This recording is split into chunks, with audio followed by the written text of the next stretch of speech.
Bueno, entonces fíjense, vamos a ver solo los elementos más importantes en la descripción de Victorine. La blancura enfermiza, ¿no? La blancura enfermiza que después dice que es afectada por la clorosis, que es una enfermedad que se caracteriza por la disminución del hierro en los glóbulos rojos, que da una intensa palidez, o sea, está enferma, ¿no? De esta enfermedad, ¿no? Blancura enfermiza, ¿está? Aquella joven calamidad, ¿no? Fíjense la elección de los adjetivos, ¿no? Era una calamidad, parecía un arbusto de hojas amarillentas recién plantado en un terreno que no era propicio. Hay una comparación, ¿no? Con un arbusto de hojas amarillentas, ¿no? Es decir, como un arbusto en otoño, ¿no? Bien, también, bueno, describe sus cabellos, etcétera. La, la, la dulzura y la resignación de sus ojos de signo cristiano, ¿no? Como la idea de una resignación ligada a Jesucristo, ¿no? La idea de una resignación como creyente, crédula. Es impresionante. Era bonita por juxtaposición, ¿no? ¿Qué quiere decir eso?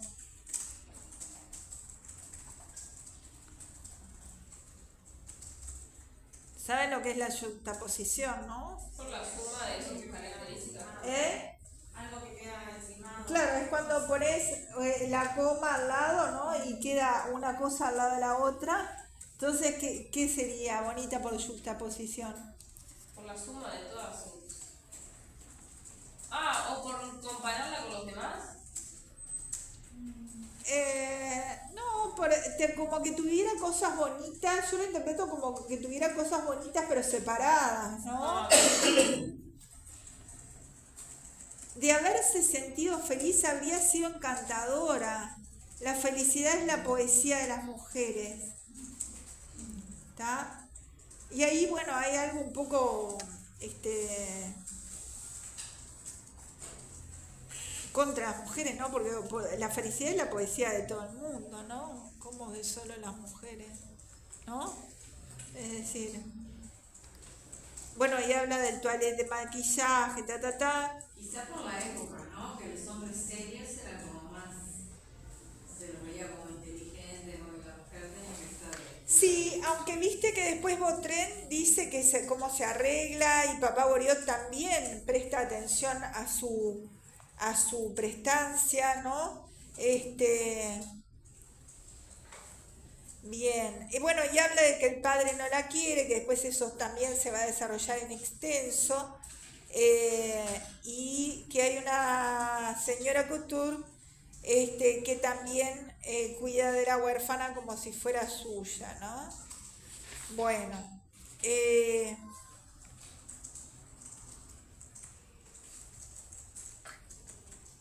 y después, esto del final que dice Victorine, todavía pronunciaba palabras dulces como si se tratara de un canto de una paloma torcaz herida, cuyo grito expresa un temor. Es decir, como este personaje con temor, con miedo, que, bueno, no es de los que vamos a desarrollar más, pero justamente tiene miedo de su padre, que su padre le ha sacado de la herencia porque su madre ha fallecido le da dinero a su hermano, que ahí en una parte dice, ¿no? Rogaba a Dios que abriera los ojos a su padre, que ablandase el corazón de su hermano y rezaba por ellos sin acusarlos, ¿no? Bien, ahora sí vamos a Eugene de Rastignac, quien lee, que se va a dar más aspectos de lo que dijera. Leo un poco. Sí. Eugenio de Rastignac tenía una cabeza completamente meridional, tez blanca, pelo negro y ojos azules.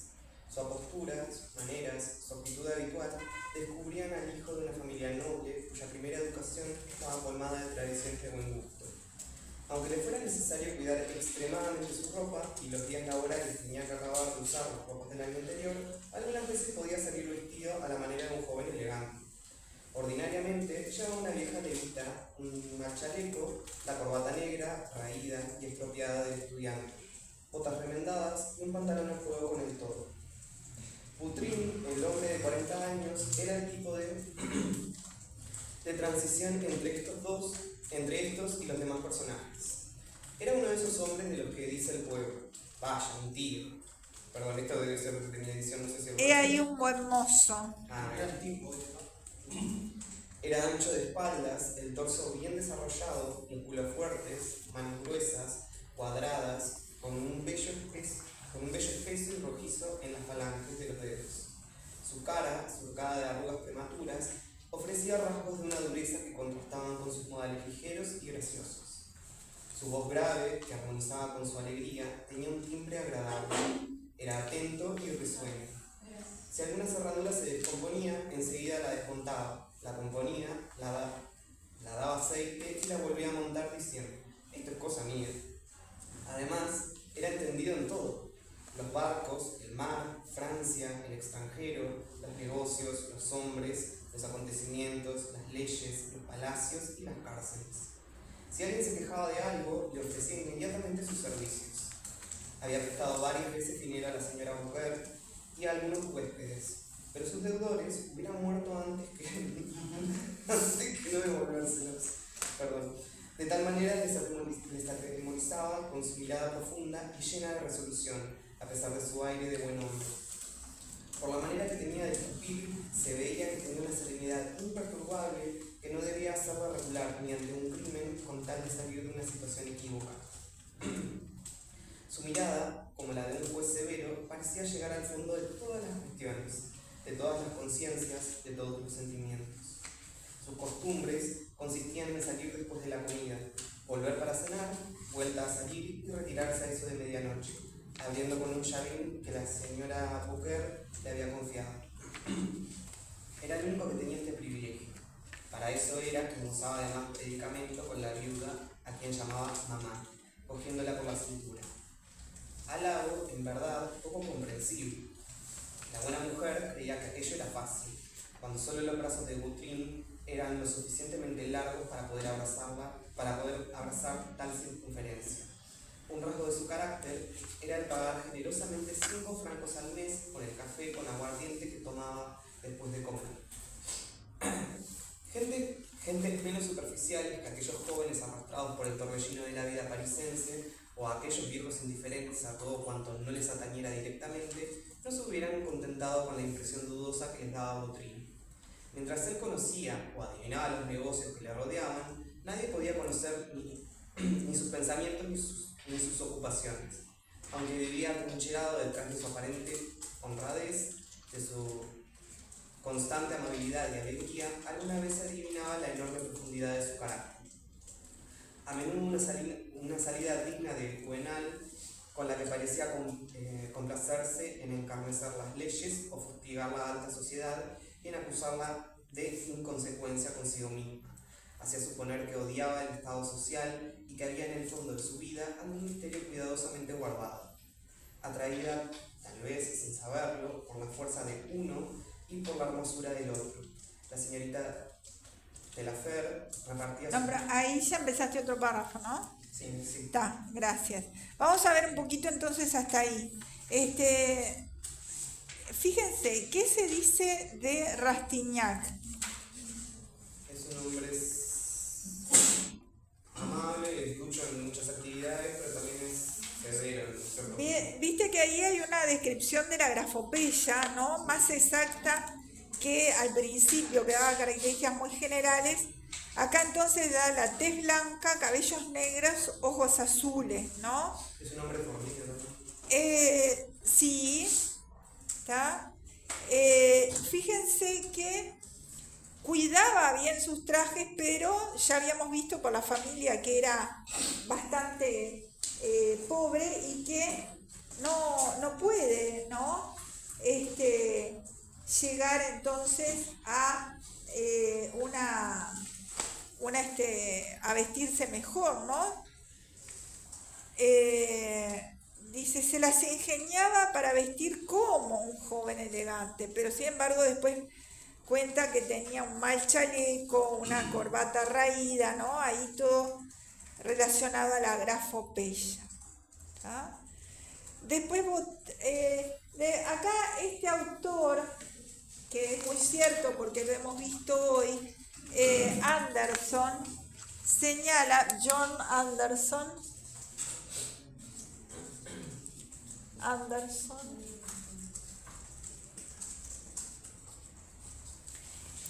que se llama, hablando de Vautrin, un personaje de Balzac, dice que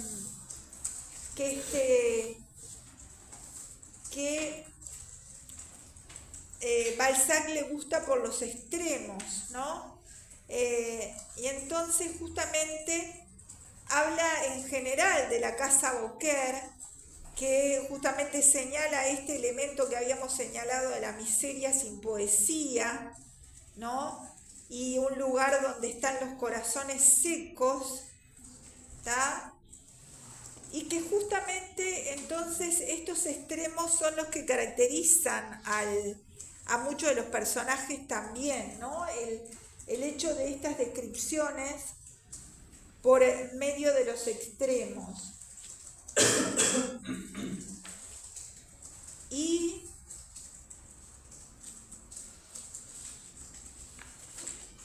en relación a este personaje, entonces, Rastignac, cómo se enfatiza la falta, ¿no? También de elementos de elegancia. En cuanto a Vautrin, vieron que se establece el misterio, ¿no? Ya se empieza a ver su deseo de cambiar su situación en cuanto a Eugenio. Eugenio, sí. Que ese intento de vestirse como un joven elegante denota cierta ambición. Ahí está, ¿no? Es decir, su deseo de mejorar su calidad de vida, que después dentro de la novela se va enfatizando, sobre todo hacia el final, ¿no es cierto? Vautrin es en un hombre de 40 años, ahí es que dice las patillas teñidas.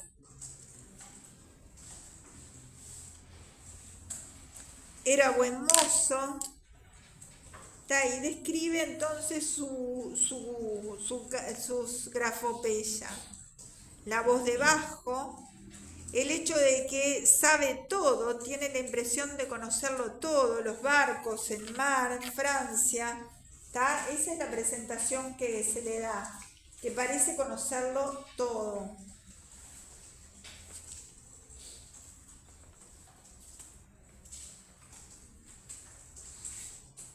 Después lo destaca como que tiene ciertos privilegios, ¿no?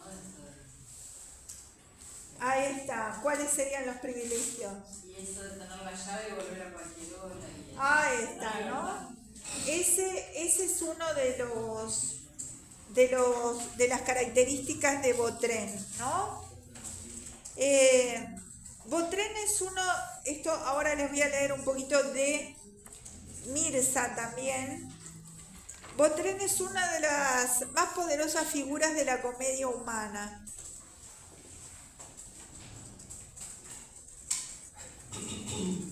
Balzac aseguraba que el modelo existía, es decir, supuestamente el modelo entre comillas original, ¿no?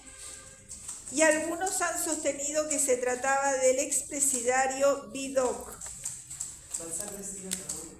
Balzac aseguraba que el modelo existía, como que lo había sacado de la realidad, y algunos han sostenido que se trataba del expresidario Vidocq, que se escribe así, Vidocq.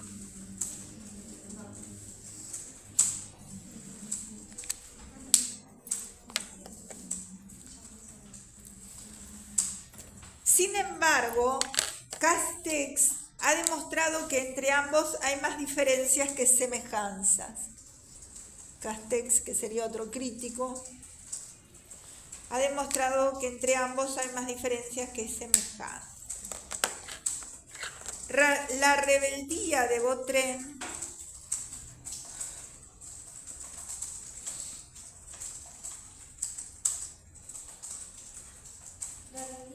la rebeldía de Vautrin proviene más de un personaje de Diderot,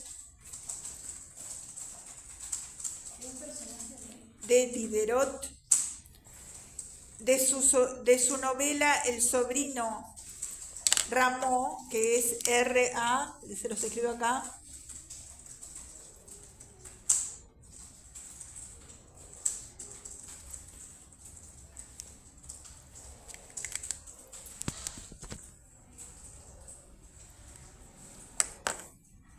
caracterizado por su desprecio por la justicia, su amor por los grandes crímenes, su denuncia de las hipocresías sociales, así como su visión de la lucha encarnizada por la vida.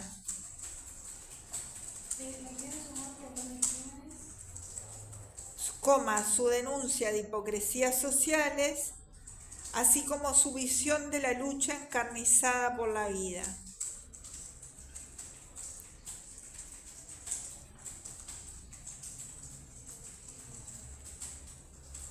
También tiene como antecedente literario los personajes de la novela negra, entre paréntesis, así se denomina un tipo de novela de folletín de gusto popular.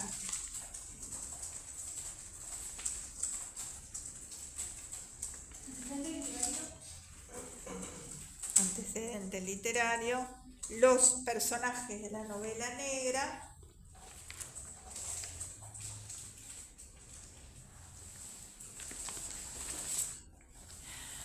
así denominado un tipo de novela de folletín de gusto popular. Cierro el paréntesis.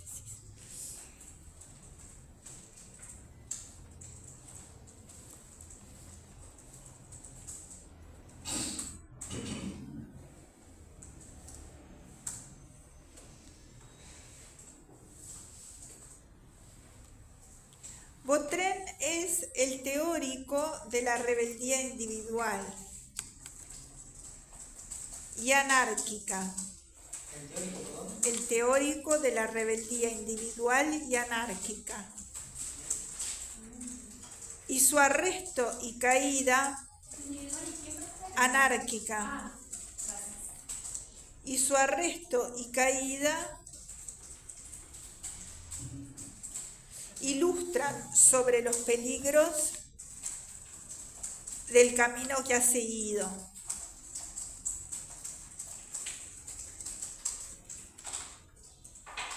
¿Cómo es el personaje? El primer paso dado por el autor consiste en presentarlo junto al resto de los pensionistas.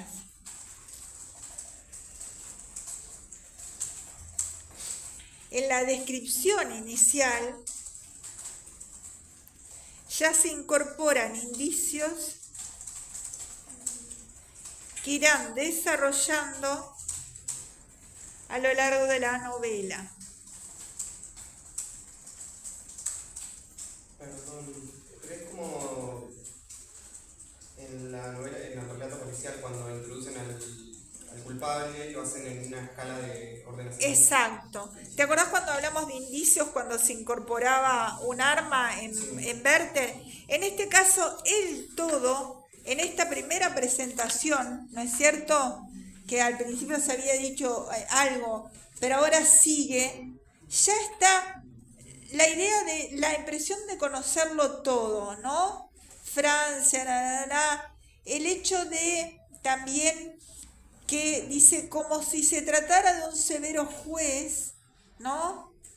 Sus ojos parecían ir al fondo de todas las cuestiones, ¿no? Acá lo compara con un juez, como que conoce todo, la idea de que todo lo sabe, pero a la vez no te dice en concreto, ¿no? No, tiene la habilidad extrema de no darte un detalle.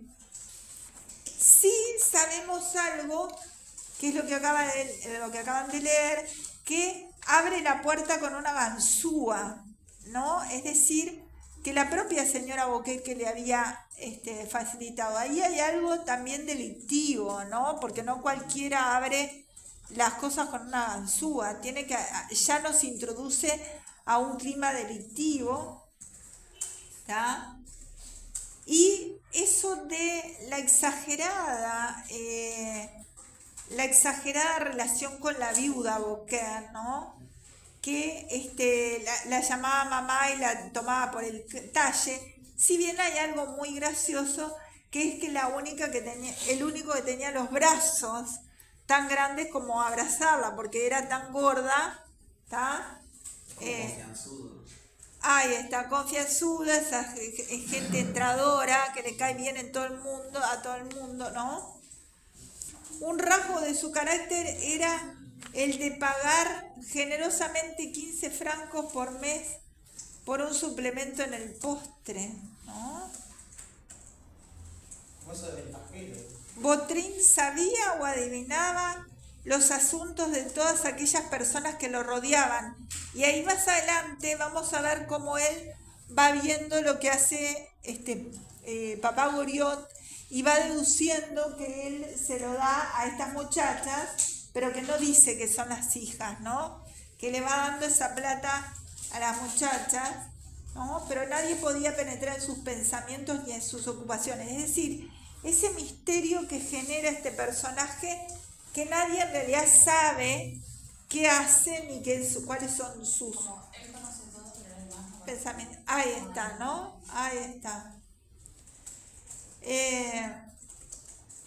Dice, y contrastando su aparente benevolencia con su complacencia y la alegría, que eran como una barrera entre él y los demás. Es decir, si bien era alegre y complaciente, pero a la vez era como una barrera, ¿no? Es decir, como algo que él tenía como un límite, ¿no es cierto? Si hubiera dejado traslucir la adusta personalidad de su carácter. Era un hombre que todo hacía suponer que era un hombre que guardaba rencor hacia los estamentos sociales, es decir, rencor contra las clases sociales, como consecuencia quizás de algún misterio, acá introduce el misterio, cuidadosamente oculto en el fondo de su vida. Y entonces, volviendo un poco a lo que dice Mirza, ¿no? Justamente todos estos indicios, hasta indicio había leído, ¿no? Que se irán desarrollando a lo largo de toda su novela. Estos indicios tienen como rasgos acentuar el misterio. Botrín oculta algo, ¿no? A la edad de 40 años se agrega que se teñía las patillas, donde el detalle puede significar que pretende aparecer más joven o que desea ocultar su aspecto, o las dos cosas a la vez. Luego lo configura como un tipo determinado, ¿no? ¿Por qué tipo? Porque dice, era uno de esos, como yo la otra vez se lo dije de la señorita, ¿no? Era una de esas, ¿no? No, en relación a la viuda, ¿no? Era uno de esos, o sea, ahí lo enclaustra dentro de un tipo determinado, ¿está? Es habitual esta manera de presentar un personaje incluyéndolo dentro de una especie. Luego de tipificarlo, es decir, de volverlo tipo, el autor, lo individualiza. Tenía los hombros anchos. Tipo e individuo quedan pues caracterizados. Tipo e individuo quedan pues caracterizados. Ambas categorías son inseparables, firmemente unidas y enlazadas siguen el recorrido de la novela.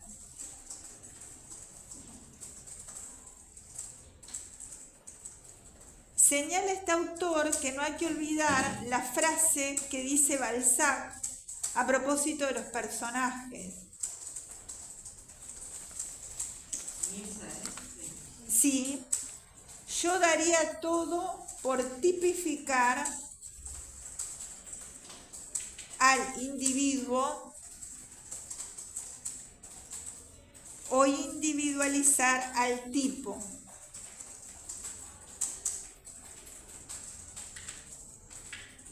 Ahí termina la cita, ¿no? Ahí termina la cita. Si bien los personajes pueden incluirse en tipos, también son individualidades relevantes.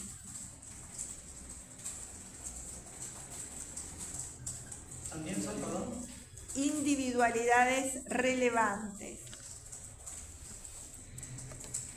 Así, la descripción de Vautrin nos da la imagen física de una figura poderosa y el rol que ocupa dicho personaje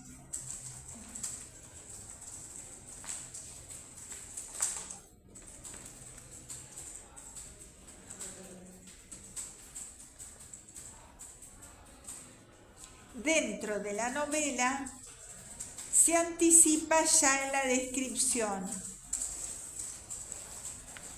Su poder magnético, ¿tá? En esta primera descripción. Este poder se corresponde con el poderío físico que emana de la imagen inicial,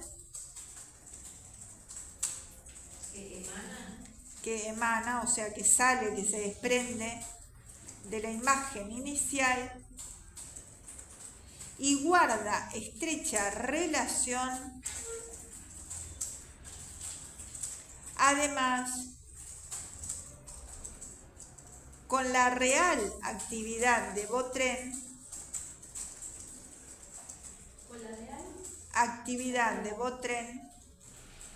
que es, ¿alguien la sabe? ¿Nadie? Bueno, jefe y tesorero del AMPA. ¿Qué? Del AMPA. Pero decía que era prestamista de los integrantes de la pensión, pero no llegué todavía hasta que... No, pero él no era el prestamista. Cuando habla de del prestamista, no.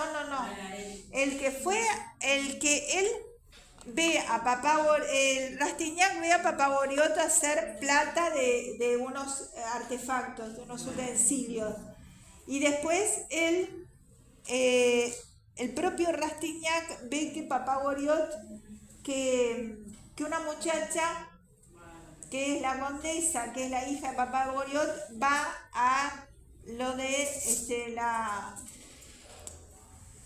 prestamista, y a la vez él va allí, es decir, y se deduce después por una letra de cambio que él le está pagando a ella, que en realidad pobre, se está deshaciendo todo para darle plata a las hijas. ¿Está? Bien.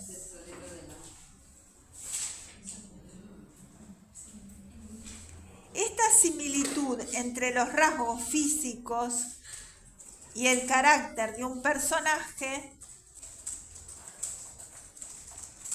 proviene de ideas científicas y el carácter de un personaje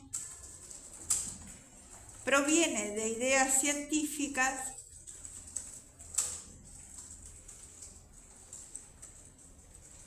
pero más allá de la legitimidad de dichas teorías,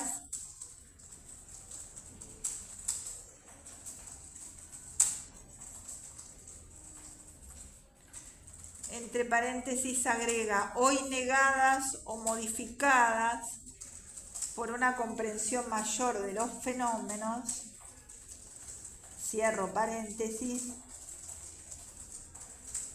Por una comprensión mayor de los fenómenos, cierro paréntesis, lo que importa señalar es que la imaginación balzaciana crea una ilusión de vida.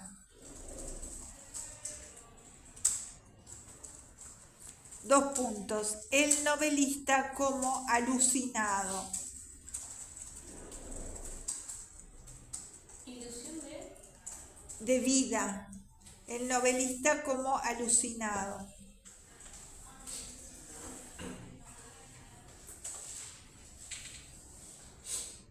Es decir, Bautrén aparece de un espesor concreto, ¿no? Es decir, como tallado, dice este autor.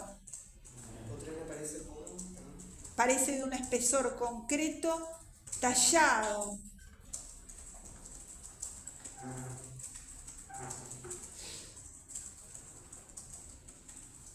Ay, perdón, me perdí, disocié. ¿El novelista? ¿Dónde hay que te ¿El quedaste? novelista es? Sí, dice que Bautrén. Dice que Bautrén... No, pero no dije el novelista. Ah, me quedé alucinado en realidad. El novelista como alucinado. El novelista como alucinado, está. Y después agrega el autor, ¿no? Aquí Bautrén aparece un espesor concreto tallado, ¿no?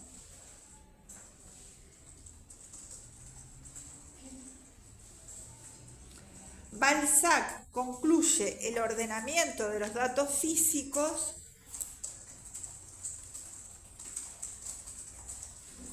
con detalles aparentemente insignificantes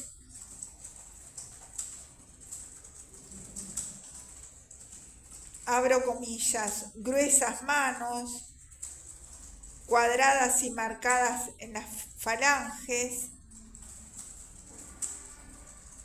con manojos de pelos abundantes y de un rojo encendido. Profe, ¿me puedes una palabra acá? El ordenamiento de nananá con detalles. De los datos físicos con detalles aparentemente insignificantes. ¿Está? Si los primeros datos apuntaban al poder de atracción,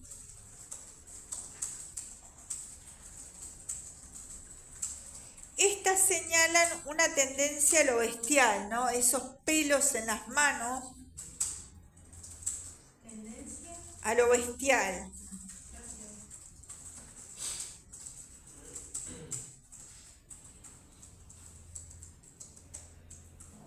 Es significativa esa mención al color rojo encendido de sus manos,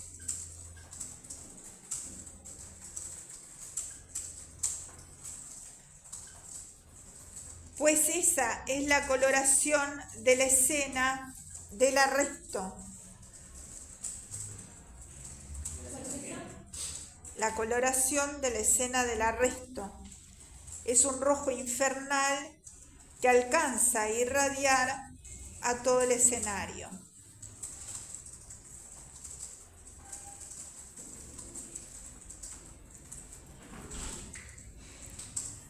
Los datos iniciales, pues, cobrarán más adelante su sentido más completo y definitivo.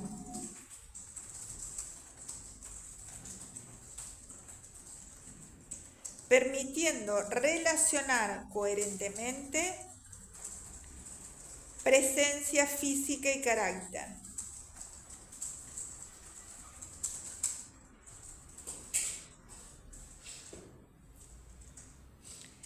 Se parte de algunos datos, pero estos forman una unidad con la sustancia misma del personaje. Entre paréntesis, esto es válido para todos los personajes, es decir, es una manera de trabajar del autor, ¿no?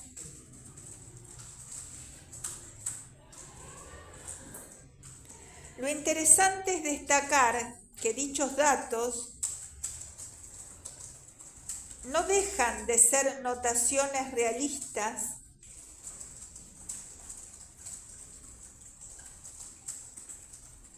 del objeto que se está describiendo. 2 puntos. Estamos en presencia de una descripción realista.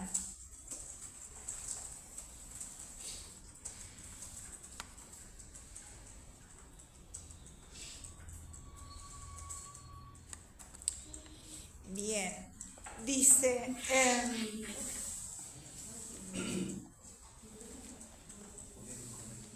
Balzac continúa su retrato,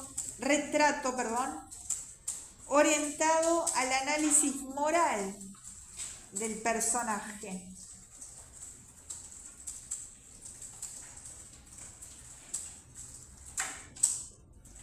Aunque sin abandonar los rasgos físicos. Su rostro, surcado por prematuras arrugas, ofrecía signos de dureza.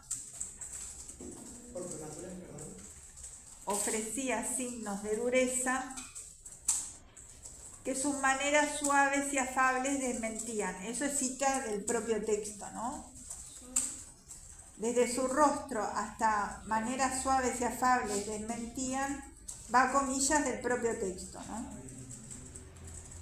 ¿Ofrecía signos de dureza qué? Que sus maneras suaves y afables desmentían.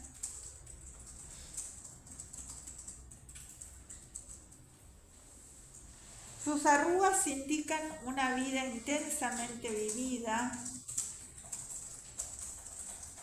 a pesar de ser prematuras, y contrastan con la jovialidad del personaje.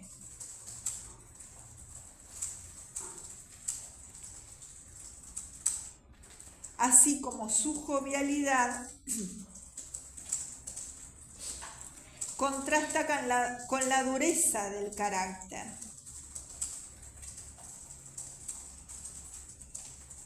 Acentuándose así cierta ambigüedad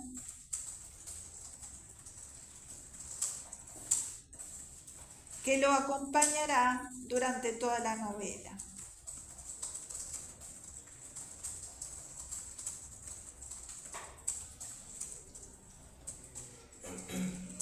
Si se quiso señalar la tendencia a lo demoníaco, se ve claro el porqué de la ambigüedad. 2 puntos. Figura atractiva y jovial y a la vez bestial y demoníaca. ¿A ver qué? Bestial y demoníaca. El comportamiento posterior ratifica estos datos, es decir, los enfatiza.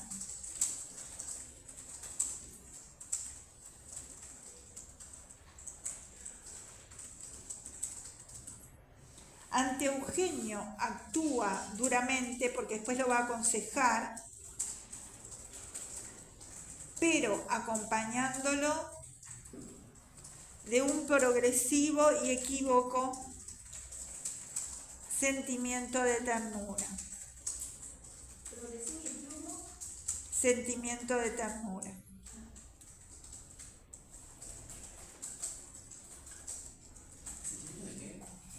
Sentimiento de ternura. La presentación se amplía haciendo referencia a su habilidad para abrir cerraduras.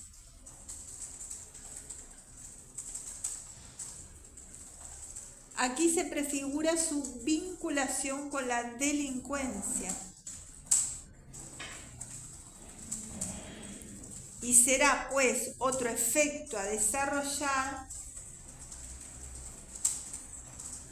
pero apunta también a la aptitud de abrir misterios ocultos, penetrar en los pensamientos que no se manifiestan. Es otra expresión de su poder.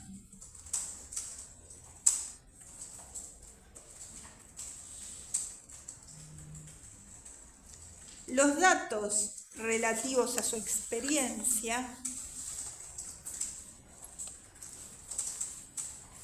se abren con una frase convencional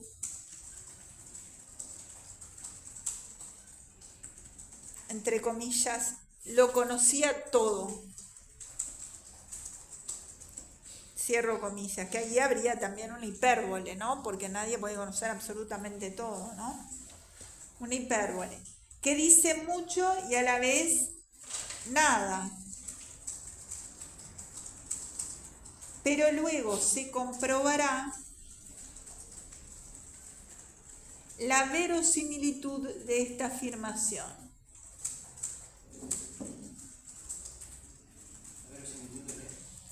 De esta afirmación. La enumeración que sigue incluye el campo de esos conocimientos. El campo de esos conocimientos. Estos están en la vida misma.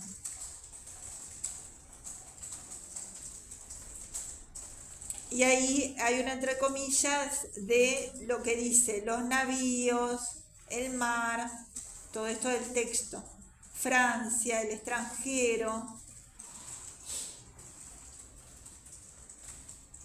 los negocios,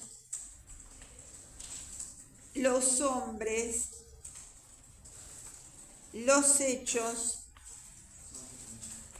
y las prisiones. Y acá está remarcado las prisiones. ¿Está? ¿Prisiones o presiones? Prisiones de las.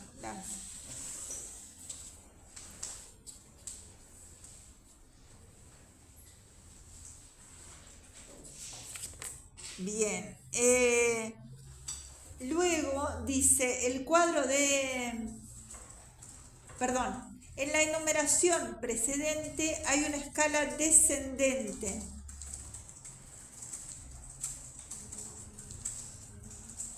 Que remata en el conocimiento de las prisiones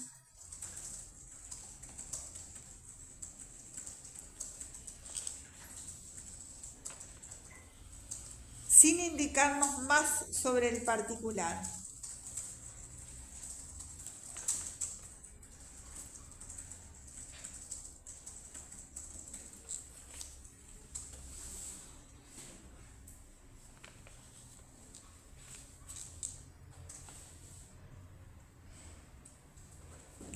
Bien, después, esta última mención, es decir, que diga prisiones, se carga, pues, como toda la presentación de un significado ambiguo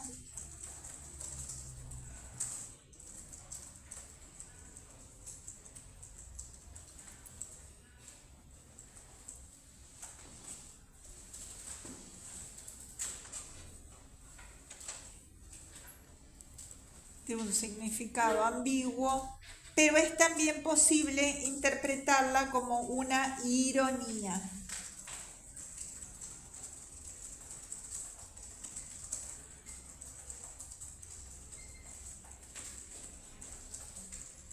El cuadro de Vautrin se completa con las reflexiones.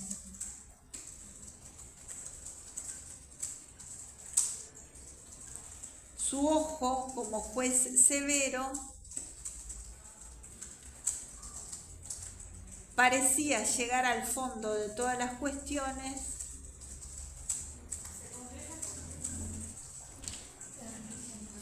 con reflexiones.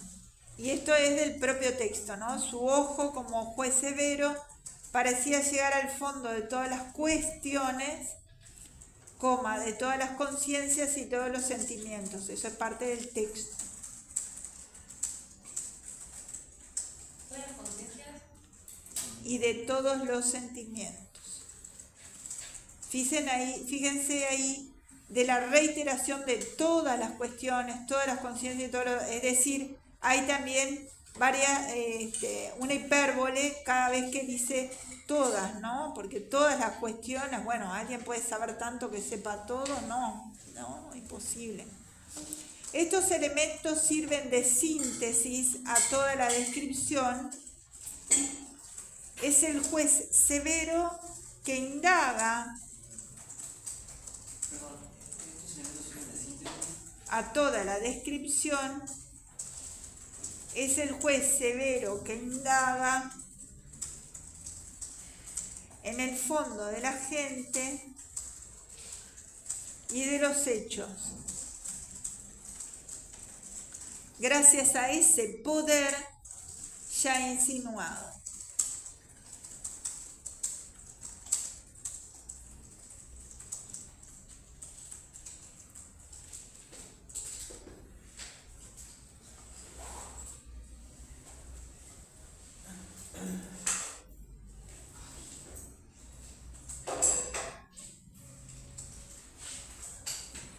En cuanto a las ideas de Bautrén,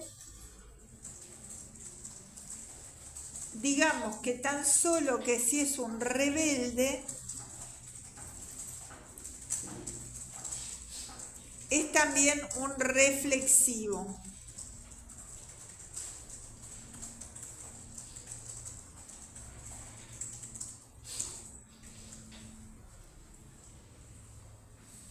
Analiza la sociedad sin pretender mejorarla y por lo tanto aspira a estar por encima del, ahí abran comillas, lodazal humano, cierran comillas. Dado que la situación general es inmodificable, es imperioso e ineludible mejorar la situación personal.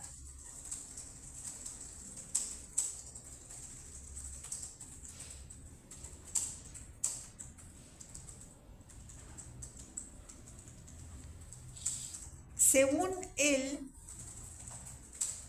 el móvil de la conducta humana es el dinero, verdad cruel dentro del mundo pintado por Balzac, angustias de Rastignac,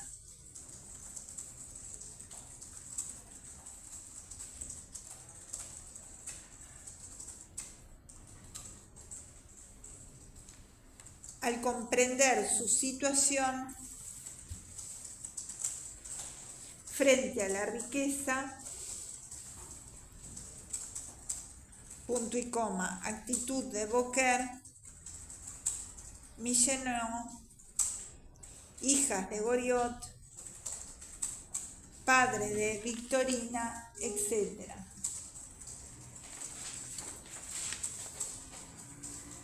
Padres de Victorina, etc. Bien.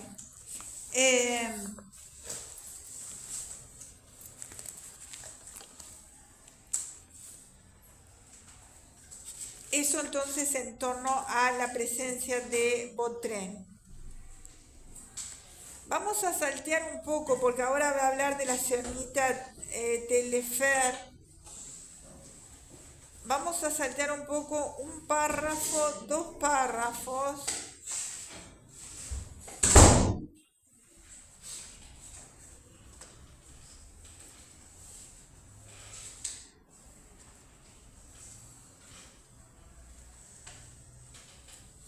Que acá está lo de Papá Goriot. Salten uno, esperen. Desde hasta donde leyó ella, 1, 2, 3, 4, 5. En el sexto empieza a presentar a Papá Goriot. Por lo menos con el mío dejan 6 párrafos y empieza uno que dice: Papá Goriot era un anciano.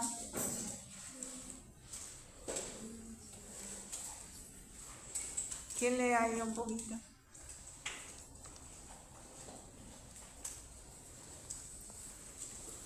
Papá Goriot, anciano de 69 años, había sido retirado a la casa de la señora Baker en 1813, después de haber abandonado los negocios.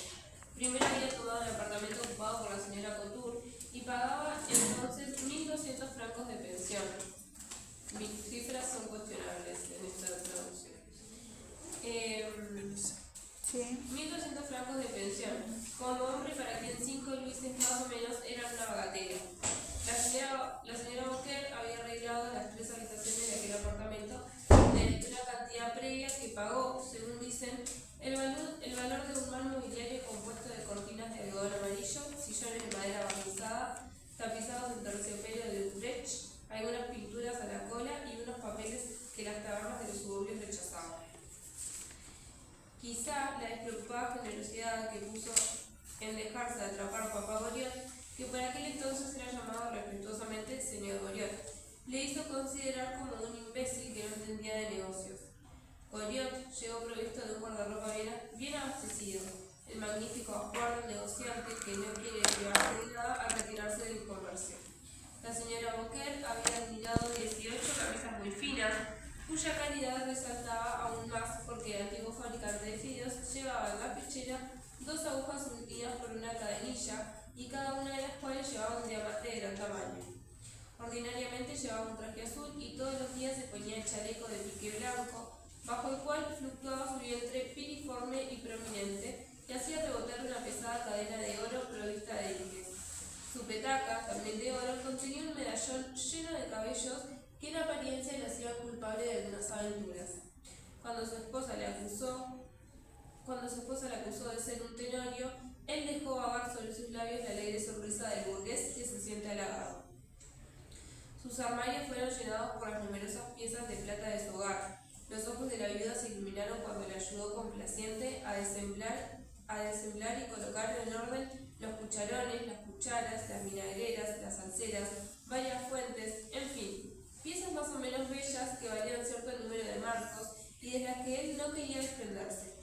Estos regalos le recordaron las solemnidades de su vida doméstica.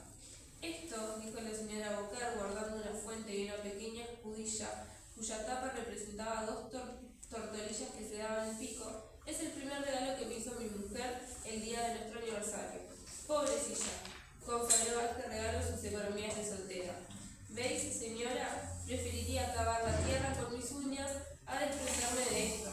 Gracias a Dios podré tomar en esta escuadrilla mi café todas las mañanas durante el resto de mi vida. No puedo quejarme.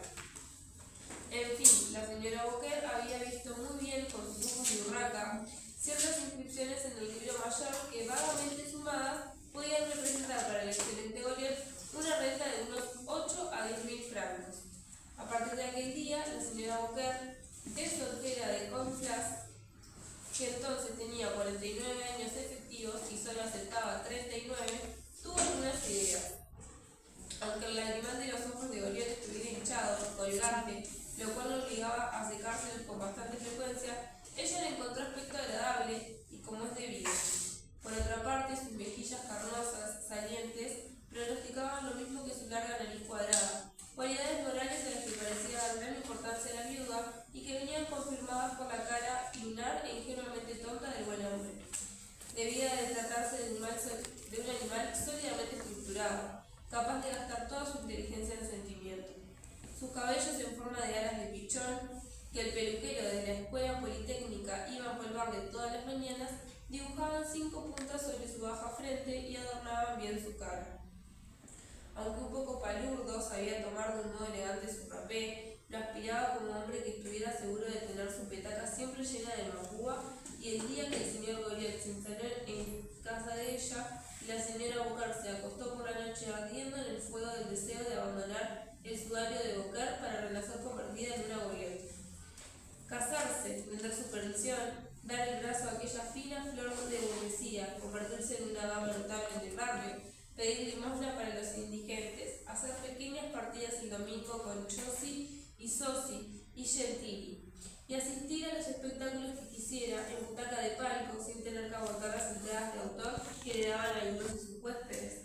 En el mes de julio, soñó todo el dorado de los pequeños hogares parisienses.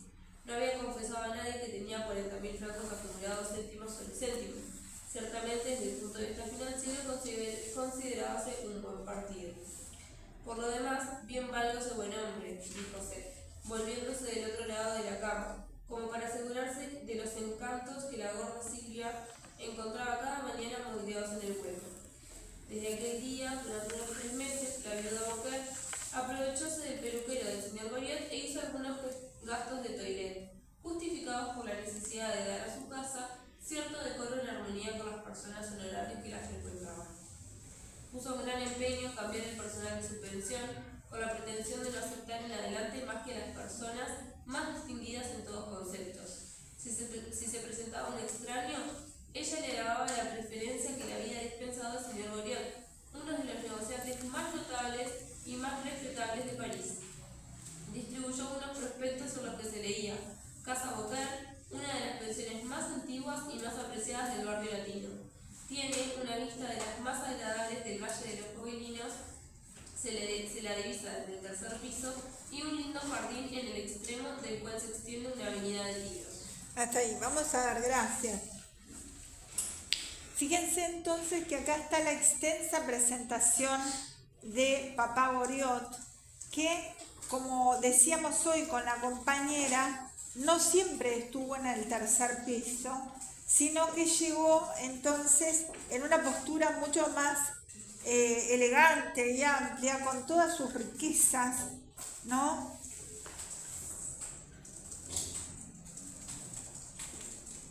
Fíjense que dice, la señora Boker había arreglado las 3 habitaciones de aquel apartamento, es decir, que al principio ocupaba 3 habitaciones, ¿está? Con la que pagó, según dicen, el valor de un mal mobiliario, ¿está? Y unos papeles pintados que habrían rechazado las tabernas de los suburbios. Es decir, que ya desde el principio él parece como que hubiera pagado más de lo que debía por ese lugar, porque dice que los papeles pintados le habrían rechazado las tabernas de los suburbios, es decir, lo más bajo, ¿no? Lo habría rechazado, ¿está? Entonces es importante el descenso social de Papá Goriot.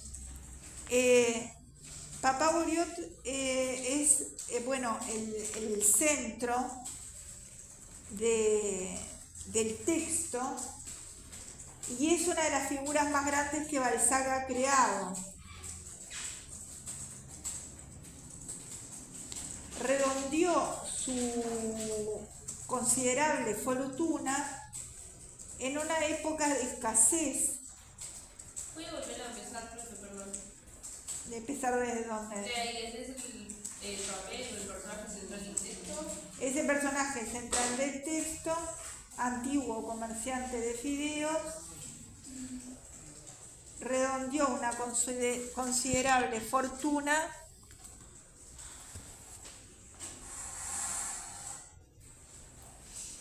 en la época de escasez, exactamente durante el terror jacobino de la Revolución Francesa. Ahora estamos siguiendo a la profesora Graciela Mántaras en el libro que se llama Balzac. Graciela. Mántaras, que también fue profesora mía de acá del INTA. Vos te habrás tenido, vos también, Claudia. Sí. Muerta su esposa, retirado de los negocios, concentra todas las fuerzas de su espíritu en amar a sus dos hijas. Acá entonces, volviendo un poquito a lo que hoy les ponía acá, fíjense que tenemos el sujeto, ¿tá? Cuyo objetivo es ¿cuál? El de Papagoriot. Ayudar a sus hijas. Ayudar a sus hijas, es decir, él se destaca por ser buen padre. A él no le importa ir bajando como va bajando de categoría, sino que su objetivo en este caso es complacer a sus hijas. ¿Tá? Ese vendría a ser su objetivo primordial. ¿Tá? Y a él no le importa llegar hasta el final, hasta como vimos acá, a vender sus propias cosas, vender objetos que a él le gustaban para complacer a las hijas. ¿Tá? Volvemos a Mántaras, que dice: muerta su esposa, retirado de los negocios, concentra la fuerza de su espíritu en sus dos hijas.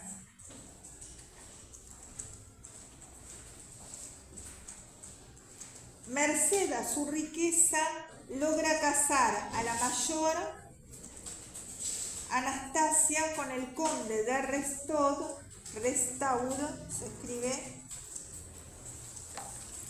y a Delfina con el banquero Nucingen, se escribe así, Nucingen. Acá lo escribí. Y va despojándose paulatinamente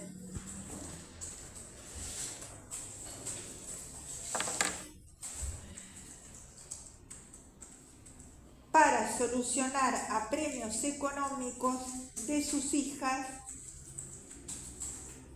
cuyos maridos no quieren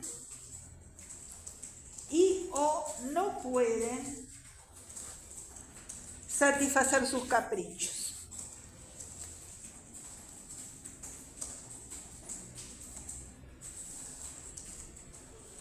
Este proceso marcha paralelo a otro por el cual Goriot va siendo alejado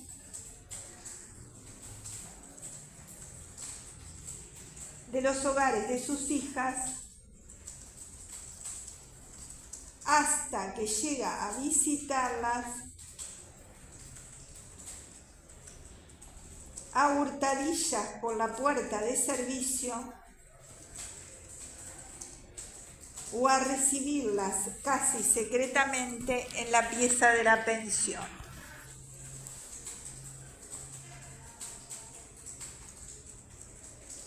Y les dicto la última oración y terminamos. Las humillaciones, los disgustos, la flagrante ingratitud no disminuyen su amor.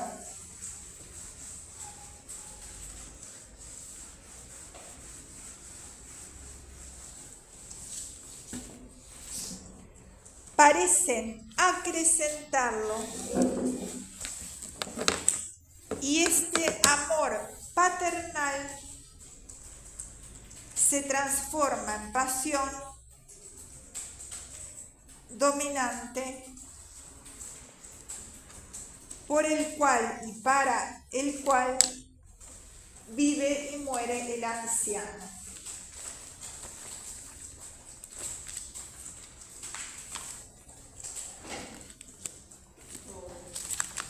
Hasta ahí entonces llegamos hoy.